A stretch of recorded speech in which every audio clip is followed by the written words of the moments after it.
दोस्तों हाल ही में आपको ऐसा देखने को मिल रहा होगा कि बहुत से आईपीओ निकलते रहते हैं और कुछ आईपीओज ने तो बहुत ही अच्छे लिस्टिंग गेन्स भी दिए हैं। आप में से बहुत से लोग आईपीओ के लिए अप्लाई करते होंगे, लेकिन बहुत ही कम लोगों को उसमें अलॉटमेंट मिल पाती है। ज़्यादातर क्या होता है कि कंपनीज जो आईपीओ निकालती हैं वो ओवर सब्सक्राइब हो जाते हैं। फॉर एग्जाम्पल, अगर कंपनी ने 1 लाख शेयर्स इशू किए हैं बट एप्लीकेशन 3 लाख शेयर्स की आई हैं तो इसे ओवर सब्सक्रिप्शन बोलते हैं। अब कंपनी को 1 लाख शेयर्स ही देने हैं, इसलिए इस केस में हर किसी को आईपीओ मिलने के चांसेस कम हो जाते हैं। वहीं दूसरी तरफ अंडर सब्सक्रिप्शन के केस में आईपीओ मिलने के चांसेस ज़्यादा होते हैं, क्योंकि अंडर सब्सक्रिप्शन का मतलब होता है कि इशूड शेयर से कम के लिए एप्लीकेशंस आना। फॉर एग्जाम्पल, कंपनी ने 1 लाख शेयर्स इशू किए हैं बट एप्लीकेशन सिर्फ 50,000 शेयर्स की आई हैं, तो जिस किसी ने भी इस कंपनी के लिए अप्लाई किया होगा उसको डेफिनेटली शेयर्स मिलेंगे। फ्रैंकली स्पीकिंग, ओवर सब्सक्रिप्शन के केस में आईपीओ आपको मिलेगा ही मिलेगा, इसका कोई श्योर मेथड नहीं है। बट हाँ, आप कुछ ट्रिक्स का यूज करके अलॉटमेंट के चांसेस को इंक्रीज कर सकते हैं। इस वीडियो में हम आपके साथ कुछ ऐसे पॉइंट्स डिस्कस करेंगे जिनसे आपके आईपीओ मिलने के चांसेस इंक्रीज हो सकते हैं। फर्स्ट पॉइंट है, always apply at upper price band. जब आईपीओ ओवर सब्सक्राइब होता है तो हमेशा अपर प्राइस बैंड पर ही अप्लाई करना चाहिए। फॉर एग्जाम्पल, किसी कंपनी के आईपीओ इशू का प्राइस बैंड था 400 से 402 पर शेयर।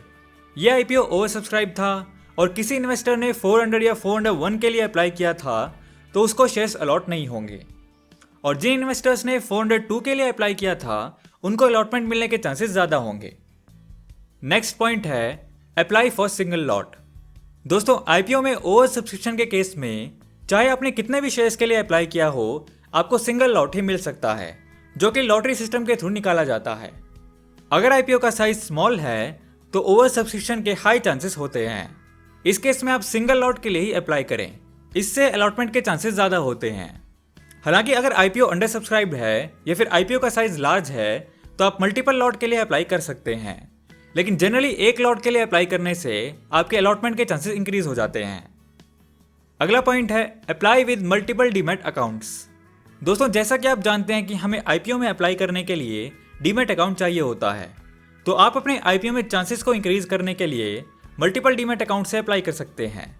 लेकिन वो अकाउंट सेम पर्सन का नहीं होना चाहिए, यानी जिन अकाउंट से भी आप अप्लाई कर रहे हैं उसमें अलग पैन रजिस्टर्ड होना चाहिए। यानी आप अपने फ्रेंड्स और फैमिली मेंबर्स के डीमैट अकाउंट से भी अप्लाई कर सकते हैं। अगर उनका डीमैट अकाउंट नहीं है तो उनका भी ओपन करवा दें। ऐसे मल्टीपल डीमैट अकाउंट से अप्लाई करने से आपके आईपीओ अलॉट होने के चांसेस इंक्रीज हो जाते हैं। एक चीज़ का ध्यान रखें कि अगर आप 2 अकाउंट्स जिनमें सेम पैन कार्ड का यूज़ है उन दोनों से अप्लाई करेंगे तो आपकी एप्लीकेशन रिजेक्ट हो जाएगी। अगर आपके पास डीमैट अकाउंट नहीं है तो आप एंजल ब्रोकिंग, जो कि इंडिया का one of the top stock broker है, उसमें इजीली ऑनलाइन अकाउंट ओपन करा सकते हैं। इन्होंने अपना एंजल आई ट्रेड प्राइम प्लान लॉन्च किया है, जिसमें इन्वेस्टमेंट एंड डिलीवरी पे 0 ब्रोकरेज चार्ज करते हैं। एंड अगर आप intraday, future and options, currency etcetera करते हैं तो इनकी ब्रोकरेज फीस होती है सिर्फ 20 रुपीज़। अभी एंजल ब्रोकिंग का ऑफर भी चल रहा है, जहां पे आप एंजल ब्रोकिंग के साथ फ्री में डीमैट अकाउंट ओपन करा सकते हैं, वो भी घर बैठे ऑनलाइन सिर्फ कुछ मिनटों में। और यही नहीं, इसमें आपको मिलते हैं एडिशनल बेनिफिट्स। अगर आप 31 मार्च से पहले अकाउंट ओपन करते हैं तो पहला कि आपका 30 डेज के लिए कोई ब्रोकरेज नहीं लगेगा किसी भी सेगमेंट में। एंड दूसरा, आपको मिलेगा 30 दिन के लिए फ्री मार्जिन ट्रेड फंडिंग।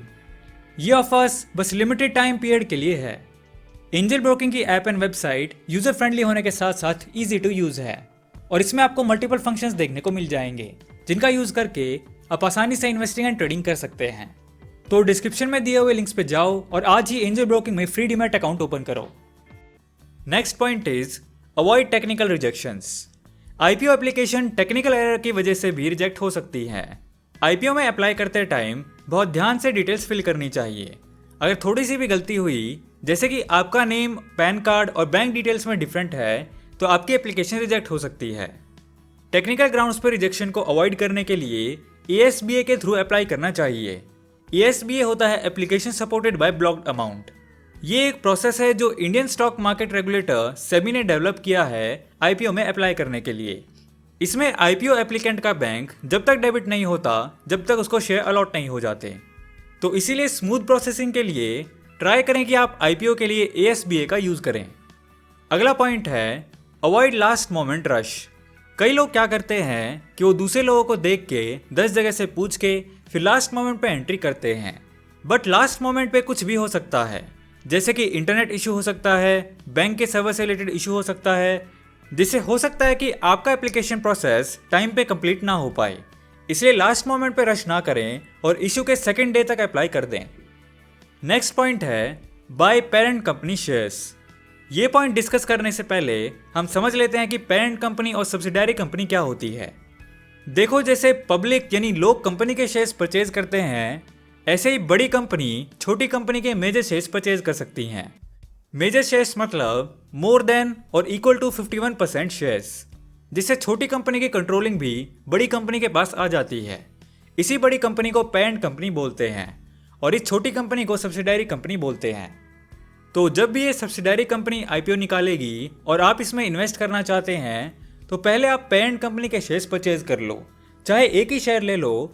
उसके बाद आप शेयर होल्डर्स की कैटेगरी में सब्सिडियरी कंपनी के आईपीओ के लिए अप्लाई कर सकते हो। इससे आपके आईपीओ मिलने के चांसेस इंक्रीज हो जाते हैं। तो ये थी कुछ टिप्स एंड ट्रिक्स जो हमने आपके साथ डिस्कस की, जिनका यूज करके आपके आईपीओ अलॉट होने के चांसेस इंक्रीज हो सकते हैं। आज की वीडियो में इतना ही दोस्तों, जल्दी मिलते हैं अगली वीडियो में एक ऐसे नॉलेजेबल टॉपिक के साथ। सो दोस्तों, वीडियो पसंद आया तो लाइक एंड शेयर करो यार, एंड नए हो तो इस चैनल को सब्सक्राइब कर लो, क्योंकि मैं ऐसी वीडियोस आपके लिए लाता रहूँगा। And thanks for watching.